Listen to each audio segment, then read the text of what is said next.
happening? A good Thursday to all of you. Thanks for joining us as always. It is very much appreciated. So there's lots of talk about a Bill Belichick departure. And I've heard a couple of things that I want to push back on today. First and foremost, Bill, quote unquote, won't allow himself to be dealt. That's one thing that I've heard.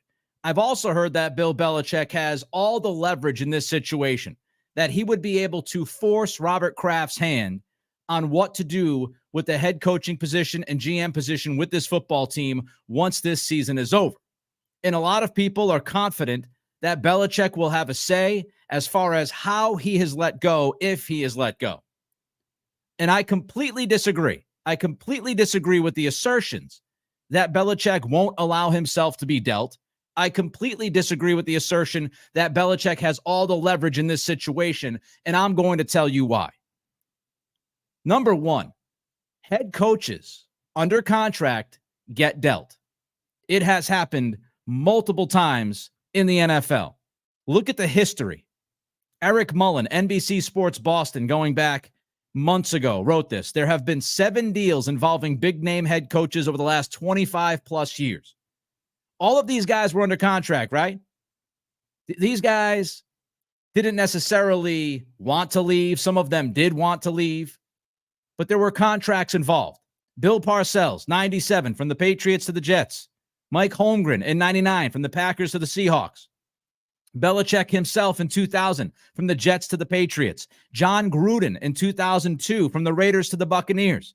Herm Edwards, 2006 from the Jets to the Chiefs. Bruce Arians, 2019 from the Cardinals to the Buccaneers. Sean Payton, just this past offseason from the Saints to the Broncos. 7 times a head coach that has had at least some power, quote unquote, to dictate where he was going to go. 7 times that coach was traded. And yes, Bill Belichick is seen as the GOAT. But when you look at these names, these are heavy hitters, folks. These aren't some, slappy coaches trying to find their next gig. Bill Parcells, Mike Holmgren, Belichick, Gruden, Sean Payton.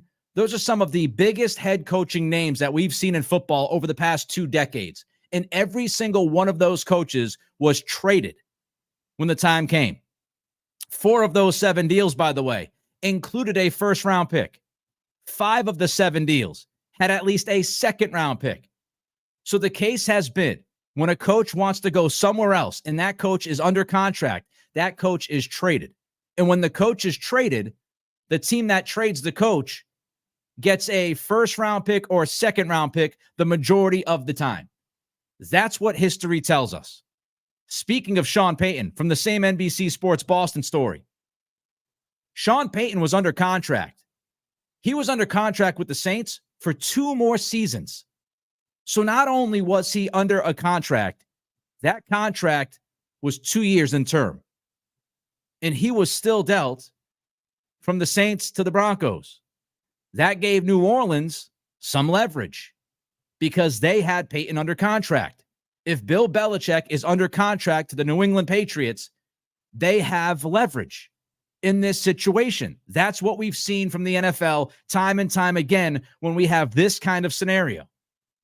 Secondly, what if Kraft decides to go to Belichick and say, hey, Bill, I want you as a head coach, but we don't want you running this ship anymore. You don't have any say in personnel. I'm going to strip that power from you. You are no longer GM. You're just head coach. What would Belichick do? What if Kraft has the right contractually to pull the personnel power from Belichick? What's Belichick's answer? Does Belichick stay just a coach? Does that rub Belichick wrong?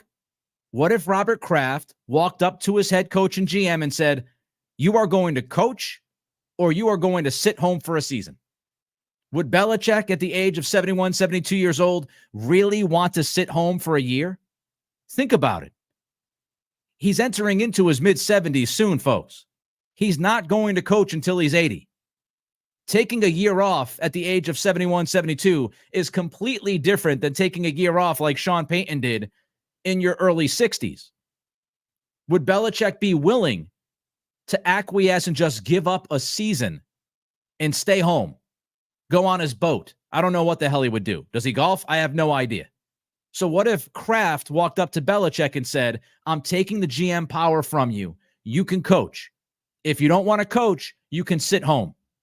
Those are your two options, Bill. And people might say, well, Nick, why would Kraft do that?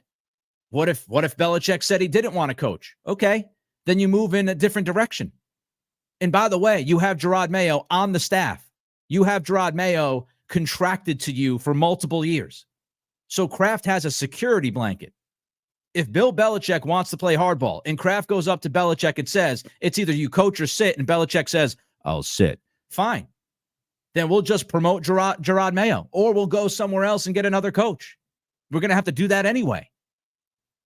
If Belichick drags his feet, because people might push back and say, Nick, Belichick could drag his feet with that decision. Number one, Kraft could give an ultimatum and a deadline. Number two, Kraft could allow Belichick to drag his feet a little bit because he has Drake Maye on the staff. So whenever Belichick made that decision to either coach or sit, you then go to Mayo, and if that's your plan anyway, you didn't necessarily miss out on anything. You gave Belichick time to make that decision. Let's talk about another part of this conversation. Why do we assume that Bill Belichick is happy? Do you think Bill's happy? Do I think Bill's happy? See, the idea of those who say Belichick won't allow himself to be traded or Belichick has all the leverage, that's if Belichick wants to stay. If Belichick wants to stay here in New England, then he could play some hardball. But what if Bill wants out? What if Bill understands that it's best for everybody in this situation to just move on? What if Belichick is miserable with the operation at this point? What if Belichick is tired of dealing with the Krafts or dealing with the New England media after 20 plus years? If Belichick is unhappy, then Belichick might want out. And if Belichick wants out, then Belichick might be willing to play ball with Kraft and say, okay, I don't mind going to that place. You do the work. You do what you've got to do. Let me know when you have a trade figured out, and I'll be on my way. We can't assume that Belichick is happy. We can't assume that Belichick wants to even use his leverage to stay in New England. We have no idea. Bill might be looking to get the hell out of here. He might be sitting there saying to himself, I can't wait to leave this place. 20 years is a long freaking time. What if Belichick had the option of you retire or you allow Robert Kraft to work out a deal to go to the place where you wouldn't mind going? Bill's not going to retire. So if he's miserable, he wants out, but he doesn't want to retire, and Kraft has the ability to make it hard on Belichick by either pulling the personnel power or telling him you coach or you sit for this season, what's Belichick's options at that point? He retires, which I don't think is going to happen. He sits, which I don't think is going to happen. Or he has to work with Robert Kraft mutually to get himself out of New England. Something else. And by the way, don't forget to give us that like, give us that thumbs up, and throw your comments in there. Do you agree with me? Do you push back on the assertions that Belichick won't allow himself to be dealt as if he has all the power in this situation? Do you believe that Belichick has all of the leverage? Throw your comments in there. I will get to them when I can. And again, don't forget to give us a like on Facebook, Twitter, and of course, YouTube. The likes mean an awful lot. More likes means more eyeballs. Robert Kraft is motivated. Let's think about this. Tom Brady left the Patriots, the GOAT. He left the Patriots, walked out the back door. Patriots got nothing in return. Squadoosh. If you're Kraft and you got nothing for Tom Brady, do you think you're going to sit down and feel good about this idea of Bill Belichick? Many people believe he's the greatest coach of all time. Do you think you'd feel great about this idea of losing the greatest player of all time and the greatest coach of all time, and you got zero in return? We talk about asset management. We talk about resource allocation. That's brutal. You lose the greatest of all time on the field. You lose the greatest coach of all time, and you get nothing back for those two humans. That is horrible mismanagement. So I think Kraft will be motivated. He doesn't want to get zero for Belichick. I'm sure he's peeved they got zero for Brady. I'm sure he's peeved that Brady left. You can't lose both of those guys for nothing. And here's another piece. And nobody ever talks about this. When we have this conversation of the future of Belichick and whether or not Belichick will be traded and if he has leverage and how much leverage Kraft has and how this is actually going to work, we never talk about the owners because, frankly, it's a little bit boring to talk about the owners in the NFL. They're rich dudes. Congratulations. You lived a great life. But when you look at the owners, and this goes for really any professional sports league, owner relationships matter. Owners care about other owners and the perception of those relationships. Owners don't like to be embarrassed. They get very frustrated with bad optics. They usually like to work hand in hand if it makes each owner look good. I'll give you an example. Say the Glazers down in Tampa want Belichick, and Kraft knows that he's got to get Belichick out of town. Now, nobody wants to look bad. Nobody wants to have egg on their face. Belichick doesn't want egg on his face and make it look like he forced a hand and left, and it was bad how it ended. Kraft doesn't want Belichick to walk out and get nothing in return because now, again, it looks like he lost the greatest coach of all time and didn't get anything back in return for him. So that would be egg on Kraft's face. And the Glazers want to make it look like, hey, we did everything we could to get the greatest coach of all time. We were willing to sacrifice everything that we could. We weren't going to pass up the opportunity to bring in a Bill Belichick because of a draft pick or two. So owners get together. They have conversations. They help each other out because neither wants to lose. That's how this works. They do right by each other. And owners also love precedent. They love precedent. Robert Kraft is going to look, and he's going to say, I still have Bill Belichick on contract. And there have been 7 trades in the last 25 plus years of head coaches going to other teams. Parcells, Holmgren, Belichick himself. 4 of those 7 deals included a first-round pick. 5 of those 7 deals had at least a second-round pick involved. Pro Football Focus wrote a few weeks ago, we talked about it on this podcast, that Belichick's value would be, a first-round pick and close to what Peyton was worth. Kraft's going to look at that, and he's going to say, that's the precedent. If Bill Belichick is leaving, that's the precedent. And owners respect precedent. Owners respect precedent, and they respect each other to a point so they don't embarrass each other. It's one big kind of club, right? So this is going to be an owner situation. And frankly, I don't think that Belichick is going to be super involved in an owner-to-owner negotiation.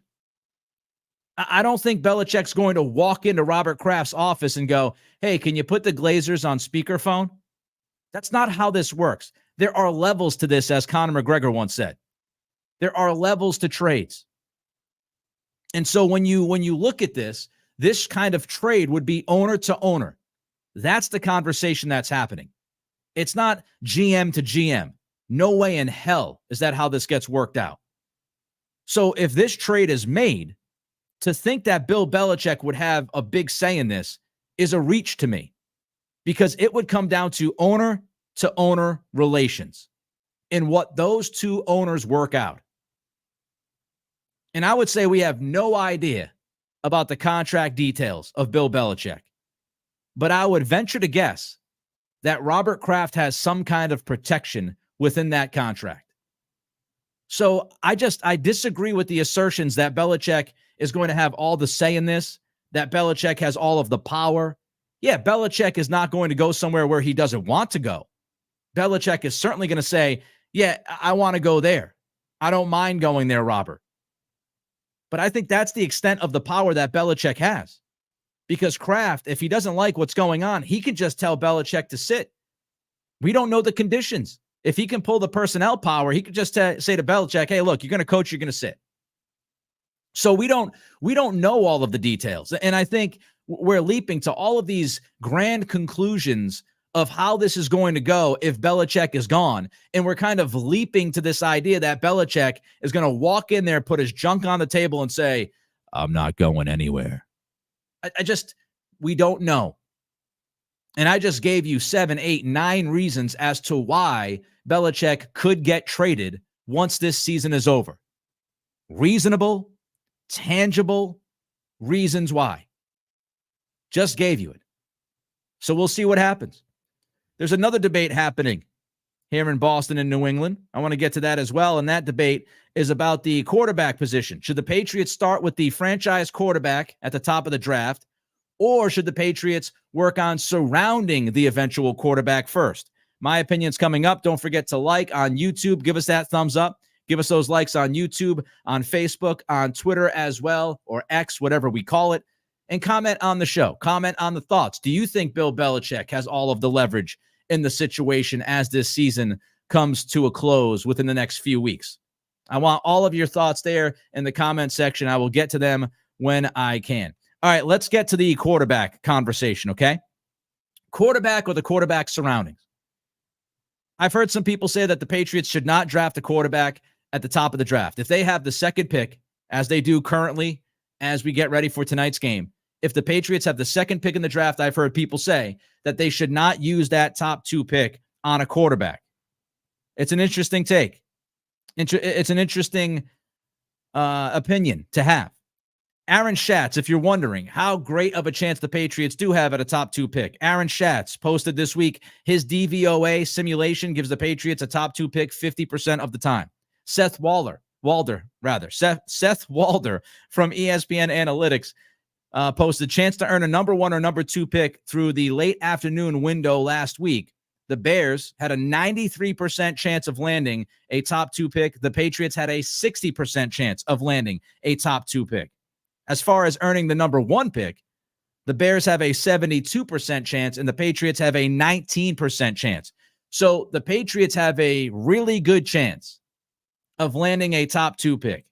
A good shot at a top 2, a great shot at a top 3. And the question, to QB or not to QB? I first want to say this is not a mutually exclusive scenario.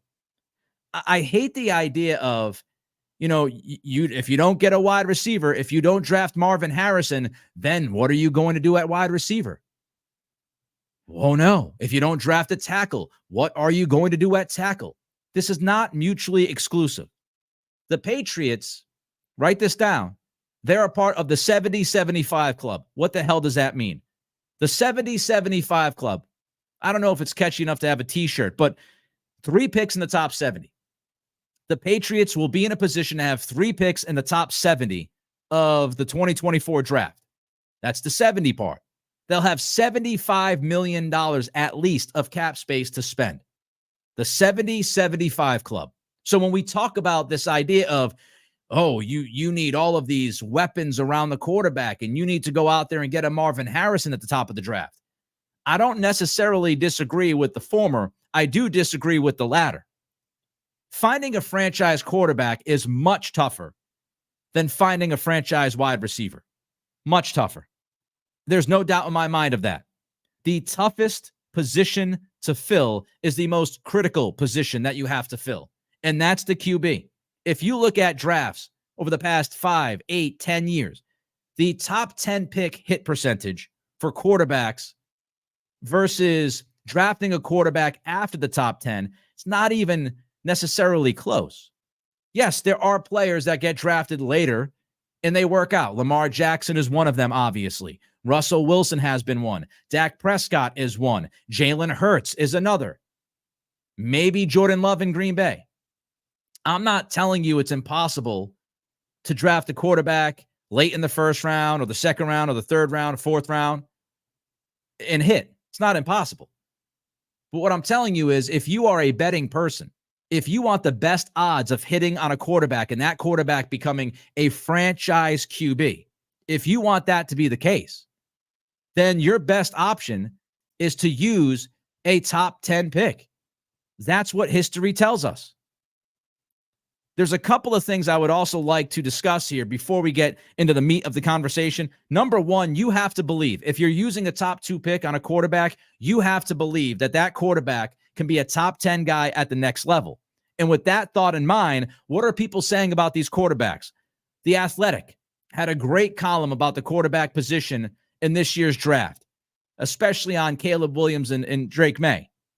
Dane Brugler wrote that both guys have the talent and potential to grow into top 10 quarterbacks.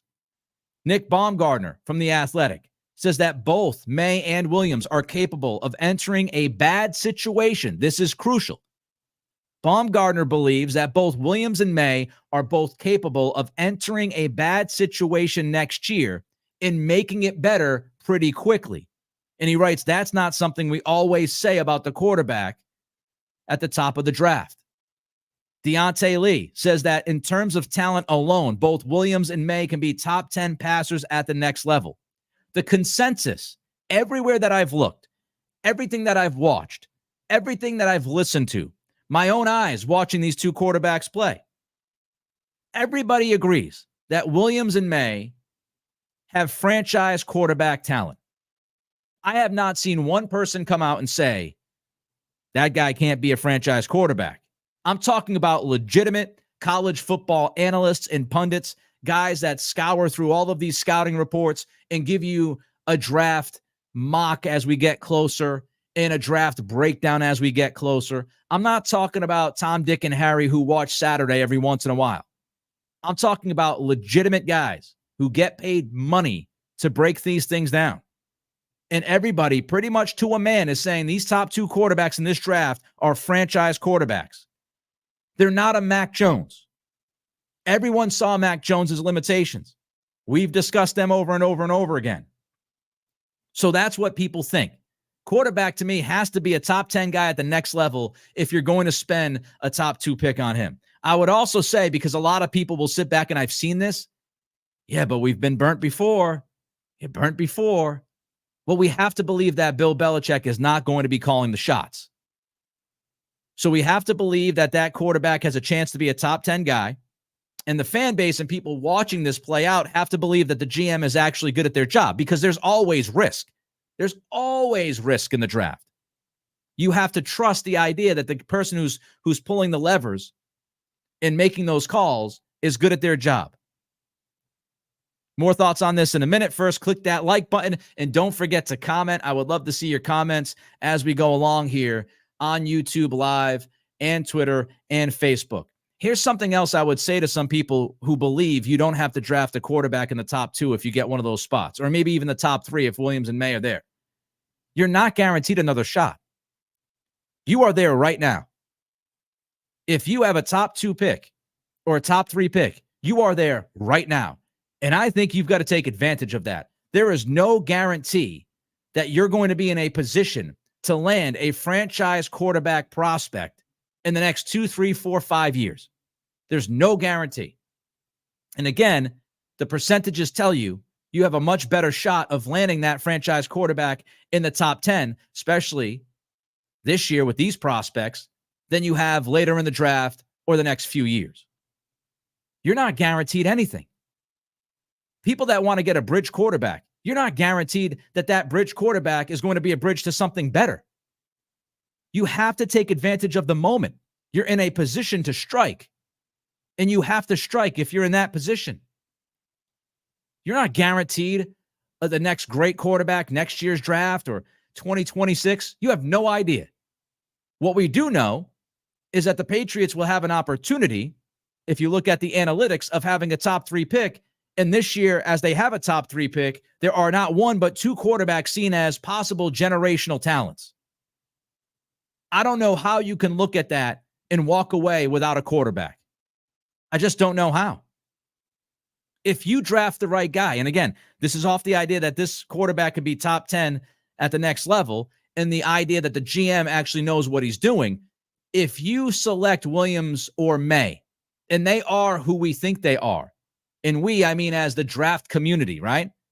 If the draft community is right on both of these guys, and you draft one of those 2 guys, you don't have a quarterback problem for the next 10 years, 12 years. Doesn't that sound nice? Why would you want to keep rolling with a quarterback problem? Why would you want to have a bridge quarterback like Baker Mayfield for a couple of years, and then Baker doesn't work out? Then you've got to find another vet, or you've got to hope that the draft works out, or you've got to hope to revive Mac Jones, or you've got to hope that Bailey's at. It's madness to me.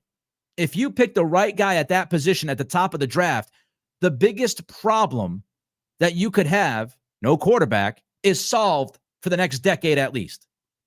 Sounds good to me. Another thing, how deep are these other positions when you think about quarterback versus wide receiver versus offensive tackle? Wide receiver is very, very deep this year in the draft. Mel Kiper says that his over-under first-round wide receivers is 5.5.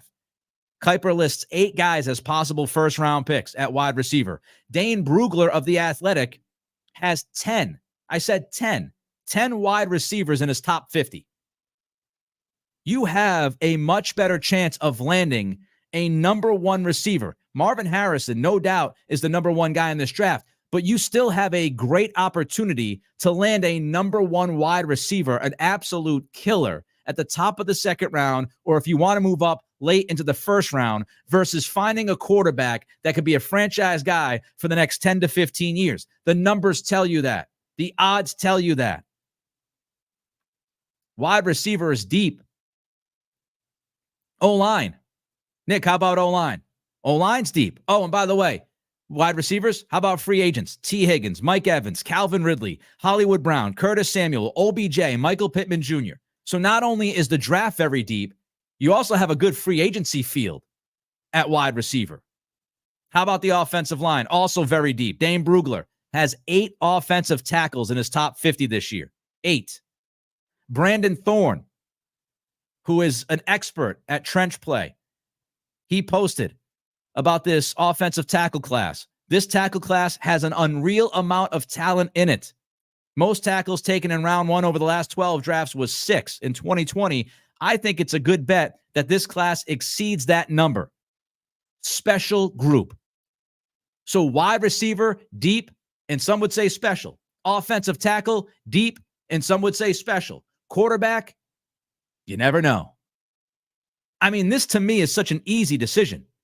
If you're in the top 2 or 3 and have a chance at drafting one of Williams or May, such an easy decision. Here's my scenario. What would I do? GM Cattles, I would draft Williams or May, whichever one I have a shot at, whichever one I like more. I would draft the franchise quarterback at the top of the draft. Then I would sign one of T. Higgins or Calvin Ridley. And then I would draft a tackle either at the top of the second round with my pick, or I would try to move up and draft a tackle later in the first round. If you did that, you have your quarterback of the future, you have your wide receiver 1 of the future, and you have your left tackle of the future. You just took care of the 3 biggest holes offensively that you have with this football team. And you still have a bunch of money to spend in the offseason. That's what I would do. Draft a quarterback at the top, draft a tackle late first round, early second round, go out and spend some money at wide receiver on proven, legitimate number 1 guys. Calvin Ridley, T. Higgins, one of those guys. If you think Mike Evans has, 2 or 3 years, you might even grab him. That is my plan. See what James says. Hey, Nick, free agency before the draft. Do you think we'll have a hard time attracting a top wide receiver with no quarterback? Not if you have a top 2 or 3 pick. If you go to T. Higgins and say we're drafting one of Caleb Williams or Drake Maye, then T. Higgins looks at it and goes, I just went from Joe Burrow, number 1 overall pick, young stud, to another young stud. I feel pretty good about that. I feel pretty good. Michael says, preach, brother. Not peach. Preach, brother. I'm trying.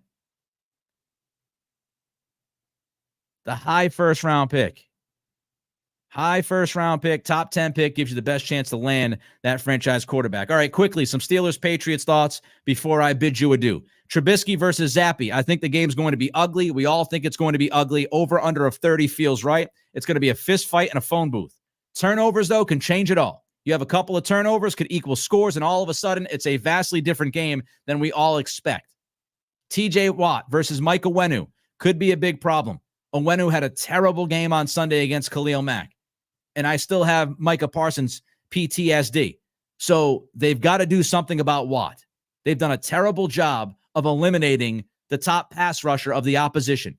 They did a terrible job against Dallas and Parsons. They did a terrible job last week against Khalil Mack. You got to look at this game and say to yourself, if you're the Patriots, we have to do everything we can to try to at least limit TJ Watt in this football game because he could wreck it all. Guy's a beast. Second in sacks, tied for second in hits, tied for the most batted passes, and don't forget Bailey Zappe's short. I mean, this guy does everything. Tackles for loss, no gain, tied for 10th in position rank. Stud. Thanks to Taylor Kyles for some of those numbers, CLNS. Steelers' defensive approach. They stack the box. That's what I think. They'll stack the box. They'll force Zappe to win over the top. The Steelers' defense is 6th in DVOA. This defense is in a different universe than the Chargers' defense we saw on Sunday. This is going to be a much tougher challenge for Bailey Zappe tonight. The Pats' offense, who do they have? Ramondre Stevenson out. Pop Douglas out. Juju and Devontae Parker are both dinged up with injuries. And Pittsburgh, if you're wondering, is the second best team in the NFL in opposing completion percentage. They're tough. Good defense. Great pass rusher. Playmaker Minkah Fitzpatrick. Very difficult. Without Stevenson, without Pop, and other guys banged up. Now, with that said, the Steelers' defense is predictable. And can O'Brien take advantage of that predictability? I have to see it to believe it. The Steelers play man-to-man, the 4th highest rate in man-to-man coverage in the NFL this year. Man-to-man, as we've gone over time and time again on this podcast, on this show, man-to-man has given the Patriots big-time issues. As far as the Patriots defense, I think they'll make Trubisky work. They'll make him work through his reads. The Steelers' offensive line is not very good. They might be able to get some pressure, but you want to stay disciplined because you cannot get beat by Trubisky's legs. We saw that, right? We saw Trubisky run wild against the Patriots a few years ago when he was in Chicago. The line, Steelers -6, over under 30. I've said for the last several weeks, I'm not picking the Patriots in any game until they actually win one on the field. I am laying the points with the Steelers, the -6, and I am taking the under because I think offensively this game might be one of the worst that we've seen. And that's saying an awful lot because we just saw a 6-0 game at Gillette on Sunday. All right, everybody, enjoy your Thursday. Enjoy the football tonight. We'll be back tomorrow, 11 a.m. Eastern. Don't forget, we go live Monday through Friday right here on YouTube. Don't forget to give us that thumbs up. Don't forget to throw the comments in, and don't forget to subscribe. We'll be back on a Friday. Until then, it is the Nick Cattle Show.